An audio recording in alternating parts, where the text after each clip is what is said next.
Good morning. It's Thursday, August 15th. Thanks so much for joining us for this edition of Up to the Minute. I'm Sade Campbell, and I serve as the Strategic Enrollment Communications Manager here at Houston Community College. Pleased to be joined by my co-host, Ms. Linda Davis, who serves as HCC's Northeast College Operations Office Manager. Good morning, Linda.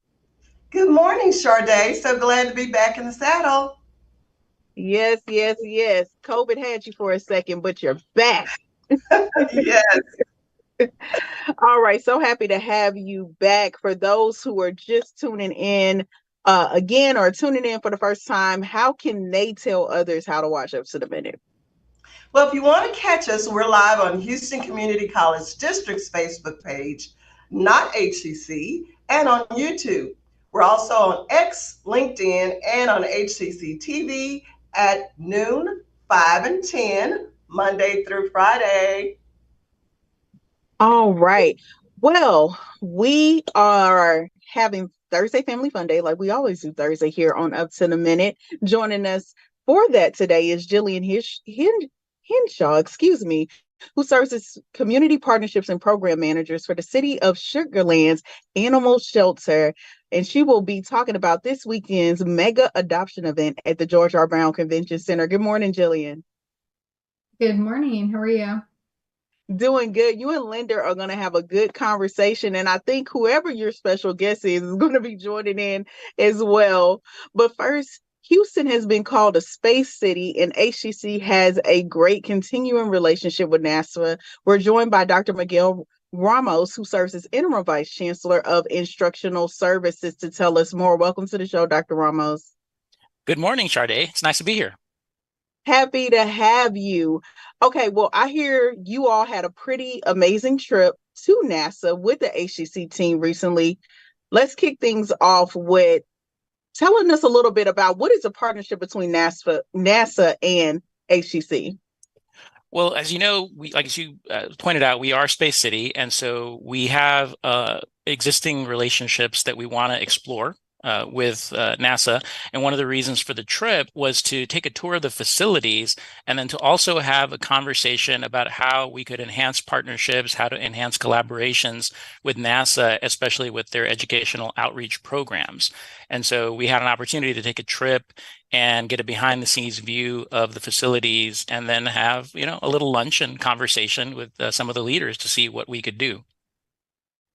Now, and the thing about it, I always laugh, right? When people come to Houston, they're like, I want to go to the Galleria. I want to go to NASA. I want to do that. I'm like, that is an hour Uber, right? So NASA is always on the list for people to visit, but people who live here, because we're so close to it, we don't prioritize it. So I personally have not been in a long time. So help me see like I was there. What was the best part of the tour of the trip? But it's funny that you say that, Sade, because I was thinking as we were on the tour when the last time I went was, and it had been 20 years. The last time I was at NASA Space Center Houston was 20 years ago. I remember taking pictures of the space shuttle and sending them to a friend of mine in Austin because her son loved space shuttles. And I posted on a little, new platform at the time called Facebook 20 years ago. So that dated me quite a bit. But, we had a tour of the rocket park. You always have to tour the rocket park that's out there. That's always a really nice spot to hang out in. It was a little warm, a little humid as it is in Houston, but that was all right. We also got a chance to walk around the old Mission Control Center. So when we hear about the landing on the moon or watch Apollo 13, the actual control center where Gene Kranz and his staff were trying to make sure that the Apollo 13 astronauts got back alive. And if memory serves, they've spruced it up. They have some new graphics and new audio that they have piped into the seating area, and getting to see the original moon landing and hearing the audio from the astronauts to the Mission Control Center. It was fascinating. Honestly, though, one of the best things for me, I was a history undergraduate major, and seeing the desk that President Kennedy used to make his "We Choose to Go to the Moon" speech with little notes that he had written down on pieces of paper, announcing that we were going to make this attempt. That's probably the thing that was the most interesting to me, just seeing where someone laid out a legacy for the country around space exploration and just made that commitment to move forward. So it was pretty good. Yeah, I mean, I'm sure you had a lot of, okay, this is new after 20 years. Okay, so Absolutely. what specific opportunities did you see for HCC students, and how could this translate into real world learning for them? There are so many opportunities, and I think one of the things that wasn't surprising to me, but was interesting to hear, is how many different types of pathways there are to head to NASA. When we think about NASA, we think, okay, you're going to be engineer, you're going to be a physicist, something that is very, I guess, traditionally or stereotypically NASA, right? But in having conversations with some of the guides and some of the administrators there, they pointed out the fact that, there are examples of astronauts who came to be astronauts from very non-traditional ways, starting to work in facilities or starting to work in different areas that may not necessarily initially seem like astronaut level or astronaut direction as a career. But they also pointed out that as we toured the facilities, we got to see a full mock-up of the space station. We got to see some mission control for the International Space Station itself. And they pointed out that if we look on the floor, you can see robotics happening. You can see fabrication of materials, the stuff that they use for the spacesuits. Nutrition is very important. So you've got a whole food facility operation there, people that need to, feed the astronauts for months, maybe years at a time. And so how do you develop the type of food that they're going to eat? So there's so many other opportunities and so many other fields that come into play when we talk about, becoming a NASA employee. They pointed out different types of programs like Launch Houston, which allows community college students and university students and K through 12 students to go out to NASA and engage in projects that help them explore, space careers. So there are quite a few opportunities out there, and not just, the more traditional engineering or physics or kind of things, but a wide range of interests. I think one of the things that they mentioned that was most interesting to me from a collaborative standpoint is they said, we believe that everybody has a NASA employee waiting to burst out of them. They want people to come out and be with NASA, and we want all different fields because we can train them up. We can make them NASA material, which I thought was really positive.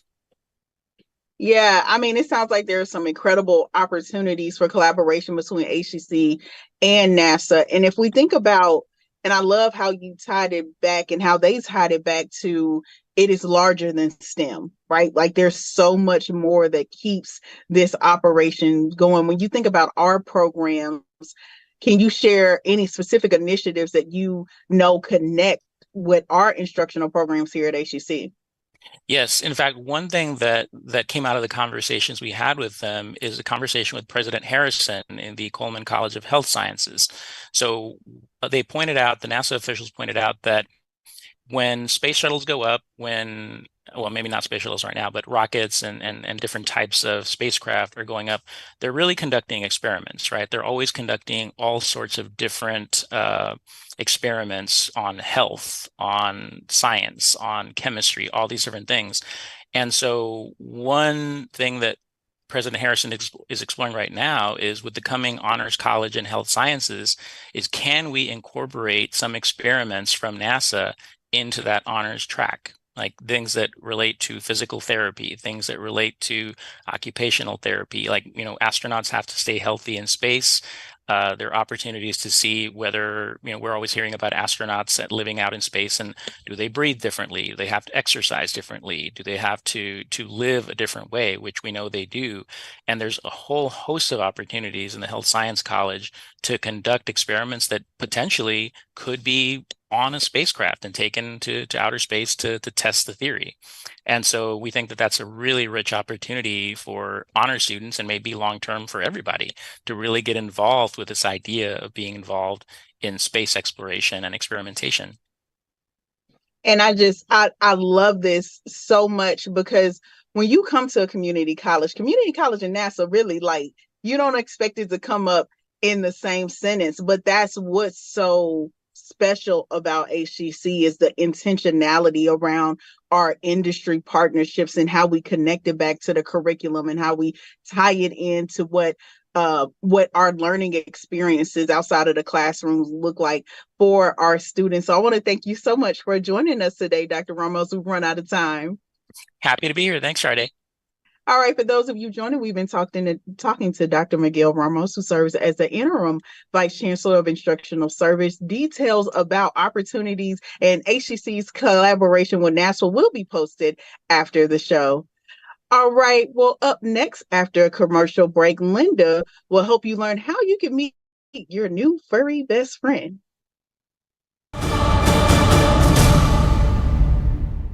When I grow up, I want to work in a lab to build robots. From classroom to career, we're with you every step. Register for real-world education at hccs.edu. That one day at PE when they were like yelling at me and then you just linked arms with me, I don't think you know how much like that helped me. I finally like knew that I had somebody.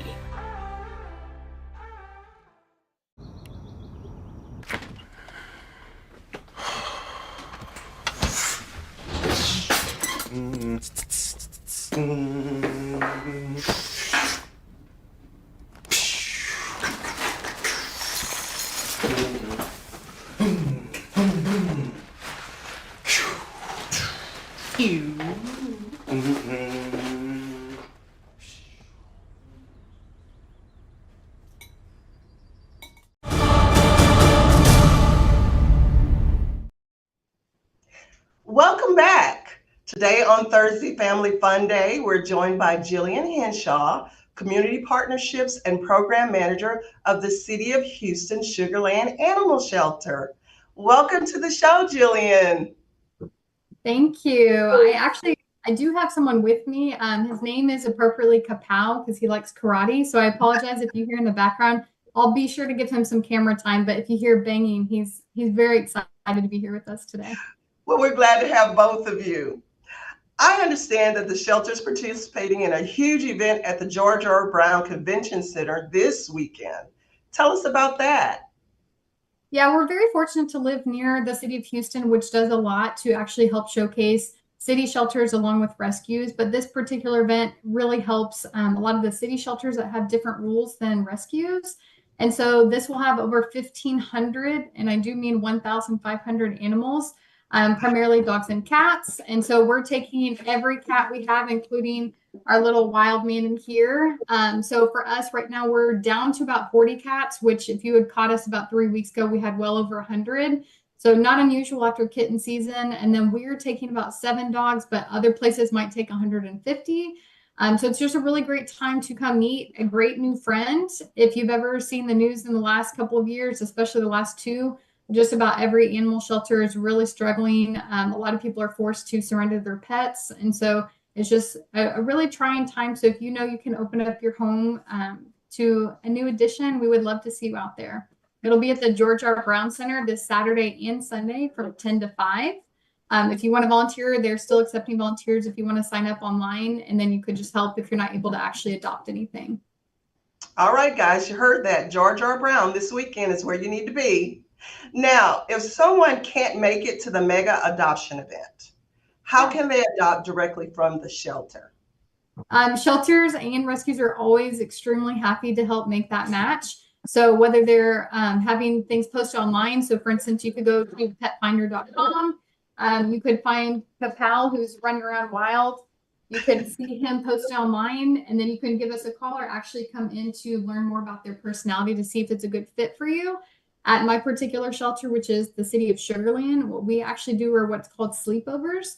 So you're allowed to essentially check out a pet. We'll send you with the kennel, the food, litter box if it's a cat, and we'll actually let you borrow those things for up to a week. And that way you can do it as a trial to see if it's a good fit before you actually choose to adopt. This particular event for mega adoption is meant to be a straight adoption. However, if you can't go to this, shelters are always looking for loving homes. Well, I love that aspect. You can try before you buy.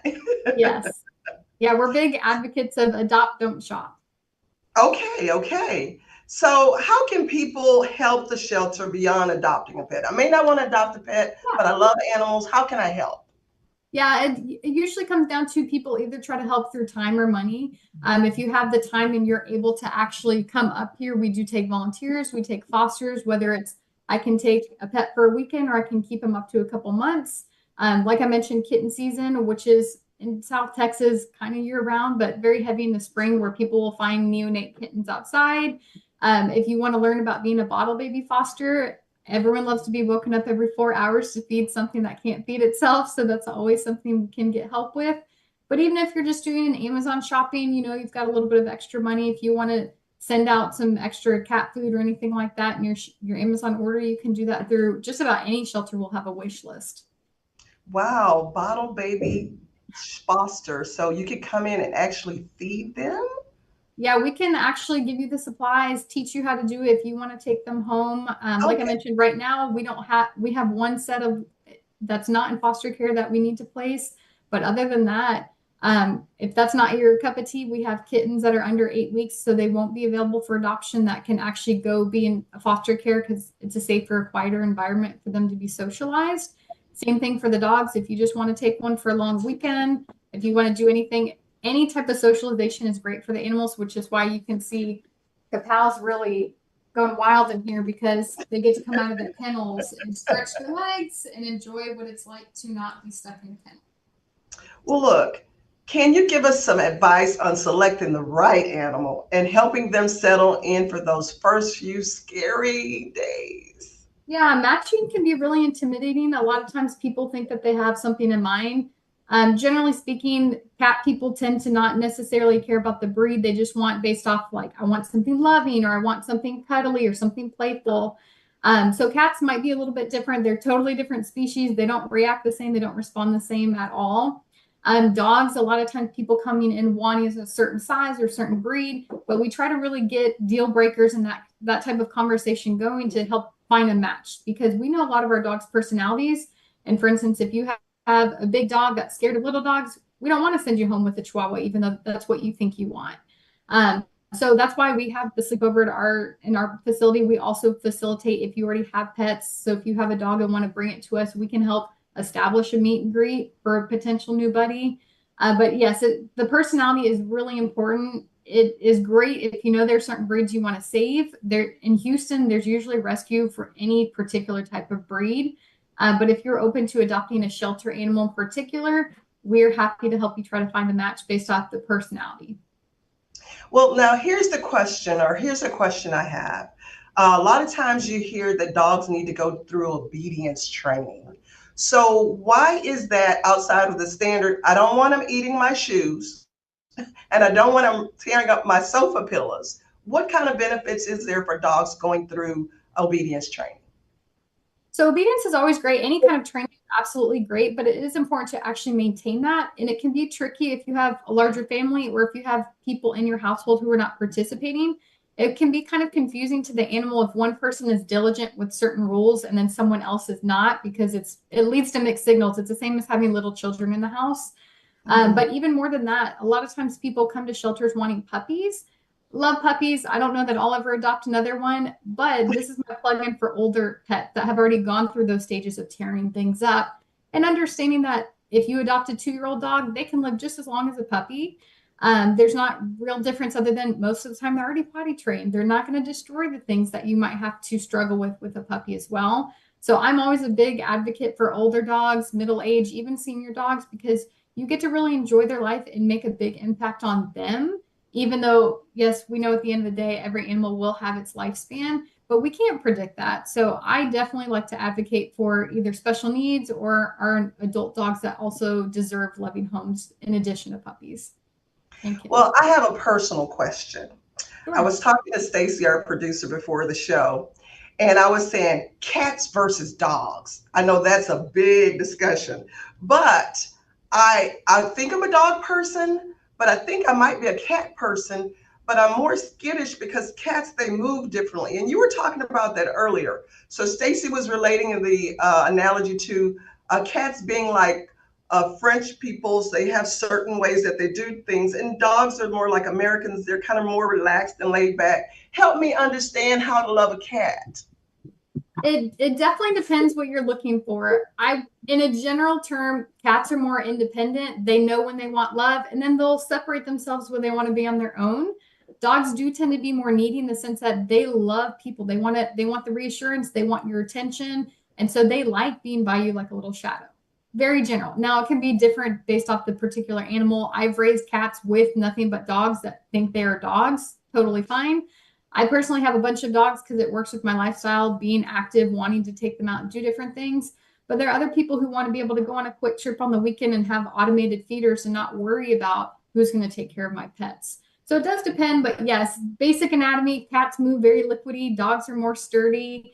If you see a cat laying on its back, that does not mean they want belly rubs, very different than dogs. Dogs, generally speaking, they use their teeth for any kind of defense. Cats will use teeth and claws, so a belly rub quickly becomes little knives at you. So they're silly. Like the one in here, he's very active, same as lots of dogs are active. So it does ultimately depend on the personalities. Sometimes it's breed specific, but cats can be scary if you grew up with dogs and you know how to read that behavior, because again, they're different species. So we try not to treat them the same as far as like your expectations. But they both have great perks. Okay, thank you for that. That helps me understand. Now, last question. Cats versus dogs, which ones find the homes easier? Or Hands usually? down, 100% of the time, it will be cats. Cats have a much easier time. A cat, like our oldest cat, and I don't mean by age, but longest resident is been here maybe 6 months, which is a very long time for a cat. And it's because she doesn't like other cats. She'll be at the event. So if you know you don't have any pets, a niece will be looking for you.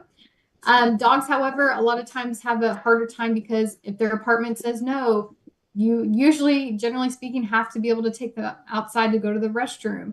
And so there are additional complications to that. And so we might have dogs that have been here 2 or 3 years, unfortunately.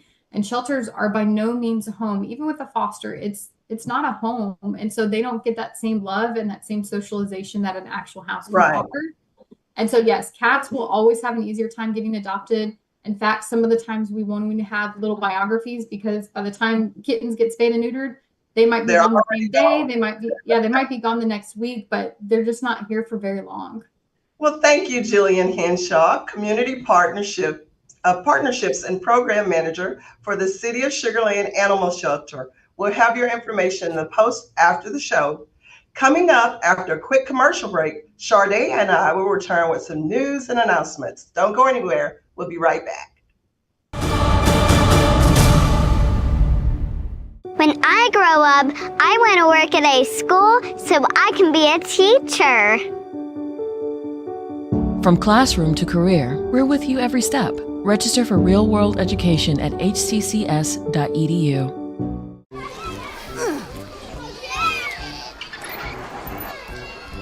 If you love them enough to crawl into a play place to get them to come down, then surely you'll check nhtsa.gov/the right seat to make sure they're in the right car seat. Today I'm going to talk to you about physics. Come on in, girls. Let's go. This is the first rocket to get humans to Mars. Really tall. I'm a rocket structural engineer designing and building parts of the rocket. You are the generation that will be stepping foot on Mars. Do I have a group of astronauts on my hands? Yes. You can become a rocket scientist or whatever else you want to be.